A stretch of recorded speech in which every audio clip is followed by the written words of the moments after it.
संतोष शर्मा तुम्हा सगळ्यांचं मनपूर्वक स्वागत करते या कोर्टाच्या नवीन पर्वामध्ये, ज्याचं नाव आहे डोक्याला ताप की अदालत. असं म्हटलं जातं की शहाण्या माणसाने कधीच कोर्टाची पायरी चढू नये, आणि म्हणूनच मी रोज कोर्टात लिफ्टनी येते. सगळ्यात आधी या मंचावरती स्वागत करते हिंदी आणि मराठी चित्रपट सृष्टीतली सुपरस्टार व्यक्तिमत्व म्हणजेच नाना पाटेकर यांचं. जोरदार टाळ्यांनी या अदालतमध्ये मी सरांना बोलवण्याची विनंती करते. Sir please.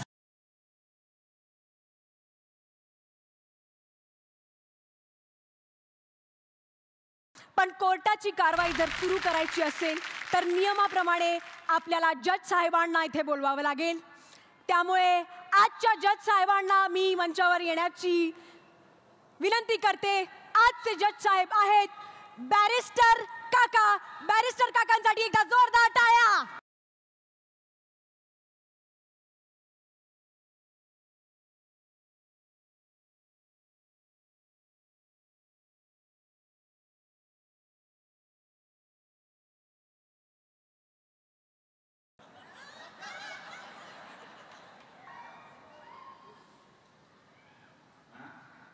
ये सिंदूर की डिबिया है. जब भी मैं माझ्या घरातून बाहेर जातो तेव्हा मेरी बायको, माझी पत्नी, हे माझी बायको मला देते आणि म्हणते, आज जर तुम्ही ही सिंदूरची डबी आणि टिकल्याचं पाकिट विकून नाही आलात तर घरात यायचं नाही. जज साहेबांना विनंती करते की त्यांनी बसून घ्यावं. सर, तुमच्यावर इथे खूप आरोप झालेले आहेत, तर सर्वप्रथम मला तुम्हाला विचारायचं आहे की तुम्हाला सरकारी वकिलाची गरज आहे का? नाही सर, सरकारी वकिलावर वायफाय फ्री आहे सर. मग येऊ द्या. तुम्ही असे का आलात? ते झाकून का आलात सगळं? राजकुमार से पहले उनके बूटे आते हैं. जूते जूते जूते. राजकुमार ने कह दिया, मतलब वो बूटे हो गए. इसलिए पहले बूटे आए, फिर हम आए. आए हे काय? माफ करना, पुनः केंद्र लग गया. इमली के बूटे, बेरी के पेड़े, कैरीचे पन्हे. राहू द्या. आओ, वेलकम नाना जी. तो आपके खिदमत में कुछ पेश करना चाहते हैं. करिए. न तलवार की धार से, न गोलियों की बौछार से, बंदा डरता है तो बस नाने पाटेकार से. अच्छा लगा नाना जी को, बहुत अच्छा लगा. तुम्हीच ठरवा सगळं. ते सांगतील तेव्हा म्हणतील ना, चांगलं वाटलं. क्या कह रहे हो मांजरेकर सर? आपके ऊपर भी कुछ कहे? कह देते हैं. न तलवार की धार से,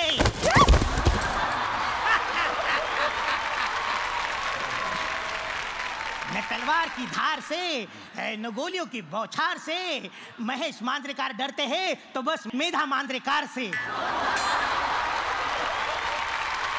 और अजित पारबार कैसे हो? कौन? अजित पारबार. अजित परब. वो मीटर में नहीं बैठ रहा था. मैडम, आपको देखकर मुझे एक शहर याद आ रहा है. काय? शहर नहीं, शेर. आपके इन हसीन पैरों को जमीन पर मत रखना. क्यों? खाली मुंग्या आल्या चावतील. आता तुम्ही पण खाली उभे, तुम्हाला मुंग्या नाही चावत? हम राजकुमार है, राजकुमार को मुंग्या नहीं चावते. आजच्या गावात. अरे एक मिनिट, ही शाईची दौत कुणाची आहे, घेऊन जा. शाईची दौत कुणाची आहे असं म्हणाले यांना. एक मिनिट, शाईची दौत बोलली. ऐका ऐका हो. एक मिनिट, माझं नाव हवालदार भोंडू आहे. हो, आय एम सॉरी. तर ह्यांचं नाव आहे हवालदार झंडू. झंडू नाही, भोंडू हवालदार. माझी केस आहे. एका माणसानं ना 4 लग्न केली आहेत. 4 लग्न करणं गुन्हा आहे. कोण आहे तो माणूस, बोलवा त्याला. काय आता यांचं. लोखोबा कारंडे हाजीर हो.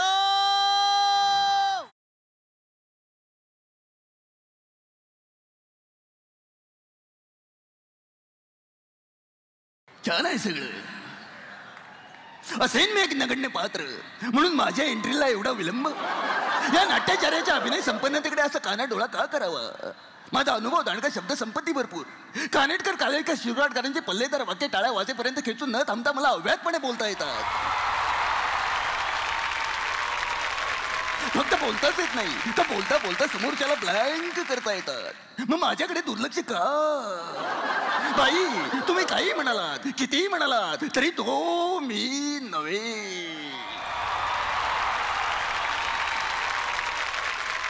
काय झालं सर, घसा सुटला. चहा मिळेल का जरा. मिळेल मिळेल सर, चहा तर मिळेल. तुम्ही घ्या वाक्यात, तोपर्यंत तिकडे. राजे सज्जनगडाकडे रवाना झालेले दिसतात. ही एक गोष्ट फार बरी झाली.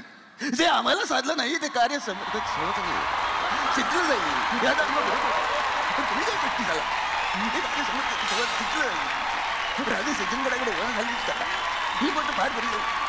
अरे आम्ही काय करायचं, आम्ही कुणाकडे बघायचं हे कळत नाही आम्हाला.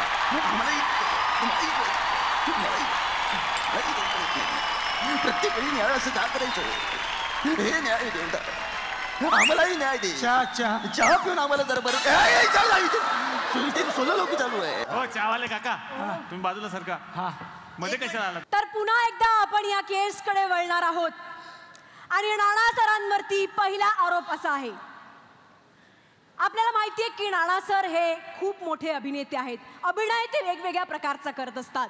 पण त्याचबरोबर नानांना कविता वाचनाची सुद्धा आवड आहे.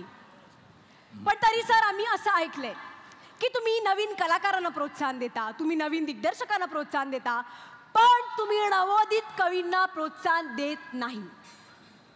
म्हणजे माझ्याकडे काही कविता आल्या नवोदित कवींच्या, त्यातलीच एक सादर करते.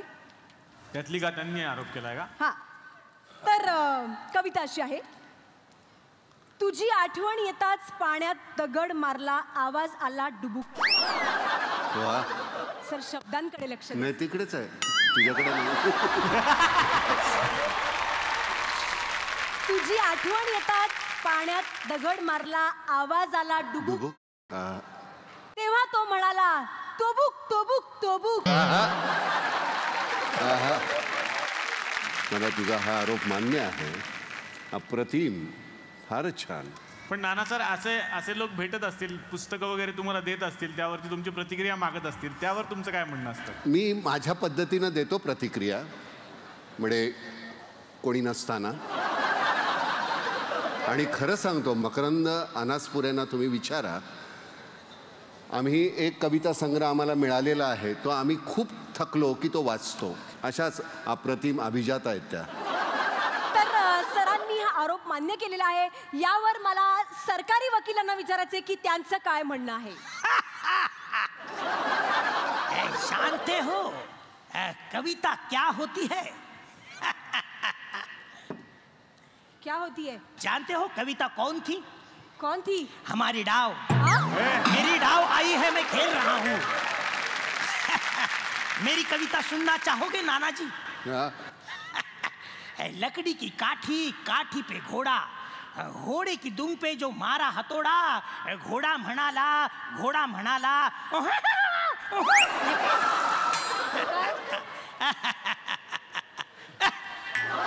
काय खेळताय काय. इस खेल को नहीं जानते. नहीं. पाइप बॉल आणि ग्लासचा खेळ. तो नाही जाणार, ते शक्य आहे का ते. ग्लास केवढा, बॉल केवढा, कसं शक्य आहे. जब राजकुमार ने कहा है तो गेंद को बॉल में जाना होगा. देखना चाहोगे कैसे. कैसे. जरूर देखो.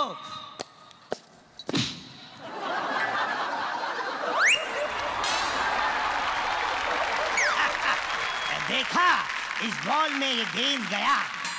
हो काम से गया. कविता केल्या पाहिजे. आम्ही आमच्या तरुणपणी कविता केलेल्या होत्या. अंग्रेजी में कहते की आय लव्ह यू. हा अंग्रेजी में कहते आय लव्ह यू. गुजराती में તમે प्रेम करू छू. बंगाली में कहते आम्ही तुमचे बाहुबली. बाहुबली. आम्ही तुम्हाला बाहुबली असं आहे ते. और पंजाबी कहते हडीप्पा तो मी नव्हे. खतरनाक आहे हा माणूस. नाद नाही करायचा. एकटाच खतरनाक. सेल्फी काढू. या माणसाचं काय चाललंय इथे? कोण आहेस तू? सरांवरती पुढचा आरोप आहे सर की तुमच्यावर तुमच्या काही तंत्रज्ञांनी असा आरोप केलाय की शूटिंगच्या दरम्यान दिग्दर्शकांना तुमच्यावर ओरडता येत नाही म्हणून ते त्यांच्यावर राग काढतात.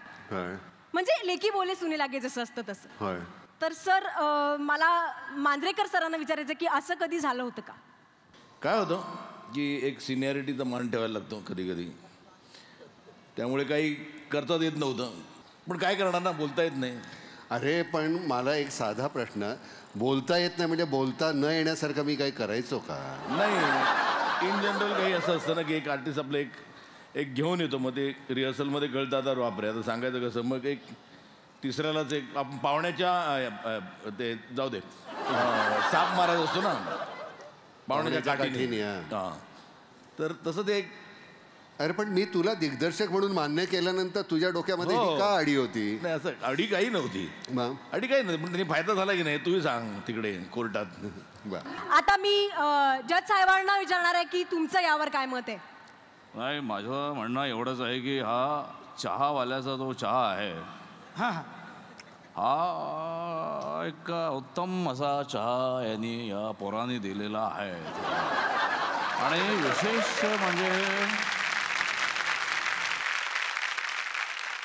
मला जे आवडलं आहे, तू जे क्वालिटी मेंटेन केलेली आहे. गेल्या 8 दिवसापासून हा मुलगा सेम चहा देतोय. वा, टेस्ट सेम आहे. हो साहेब, तो 8 दिवसापूर्वीचा चहा पिताय तुम्ही. सेम काय लवकर प्या ना. ग्लास द्यायची तिकडं. तुमचं काय मत आहे? पटकन. माणसाला प्रत्येक ठिकाणी वेगवेगळ्या पद्धतीने वागावं लागतं. आता माझे 4 लग्न झालेली आहेत. किती? 4. प्रत्येक ठिकाणी वेगवेगळं वागावं लागतं मला.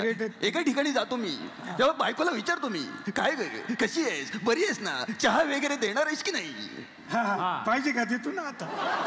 असं बायकोला विचारतो. हा. पहिल्या बायकोला. दुसऱ्या बायकोला काय ग, चहा वगैरे देणार आहेस का नाही? हा नो तिकडं येऊन. घोषणाळे कधीपासून चहा मागतोय, दिना झाली हानू का तिकडं? तिसऱ्या बायकोला लुगडं धुतलं, चहा देणार आहेस का नाही? आणि चौथ्या बायकोला गिरो सालो गिरो मगर झरने की तरह. नाही, आज नाही, त्या दिवशी त्यानंतर आज मध्ये कधीच नाही केलं मी, खरं सांगतो. नाही. आजच्या या अदालतमध्ये राणांनी सगळे आरोप मान्य केलेत. पण या अदालतचा एक नियम आहे सर की शेवटी एक शिक्षा भोगावी लागते. आणि ती काय असेल हे तुम्हीच ठरवा. नाही, शिक्षा असं नाही म्हणू आपण त्याला, पण सगळ्यांची एक इच्छा पूर्ण करणे असं एक असतं या अदालतचा नियम. तर नाना, तुमच्या आवडीचा एखादा डायलॉग आम्हाला नक्कीच ऐकायला आवडेल. तुमच्या आवडीचा कुठलाही. तुमचा. To be or not to be, that is the question. जगावं की मरावं हा एकच सवाल आहे. या दुनियेच्या उकिरड्यावर खरकट्या पत्रावळीचा तुकडा होऊन जगावं बेशरम लाचार आनंदानं, की फेकून द्यावं या देहाचं लखतर त्यात गुंडाळल्या जाणिवेच्या यातनेसह मृत्यूच्या काळ्याशार डोहामध्ये, आणि करावा सर्वांचा शेवट, माझा तुझा याचा आणि त्याचा सुद्धा. मृत्यूच्या महासर्पानं जीवनाला असा डंख मारावा की नंतर येणाऱ्या निद्रेला नसावा जागृतीचा किनारा कधीही. पण त्या निद्रेला पुन्हा स्वप्न पडू लागलं तर हीच खरी मेघ आहे. नव्या स्वप्नांच्या अनोळखी प्रदेशात प्रवेश करण्याचा धीर होत नाही, म्हणून आम्ही सहन करतो हे जुने जागेपण. सहन करतो प्रेताच्या निर्जीवपणानं अभिमानावर होणारे बलात्कार, अस्तित्वाच्या गाभारात असलेल्या सत्वाची विटंबना, आणि अखेर करुणेचा कटोरा घेऊन उभे राहतो खालच्या मानेनं आमच्याच मारेकऱ्यांच्या दाराशी. विधात्या, इतका कठोर का झालास? एका बाजूला ज्यांना आम्ही जन्म दिला ते आम्हाला विसरतात, आणि दुसऱ्या बाजूला ज्यांनी आम्हाला जन्म दिला तो तू सुद्धा आम्हाला विसरतोस. मग विस्कटलेल्या हाडांचे हे सापळे घेऊन हे करुणा करा. आम्ही थेरड्याने कोणाच्या पायावर डोकं आदळायचं रे? कोणाच्या? वा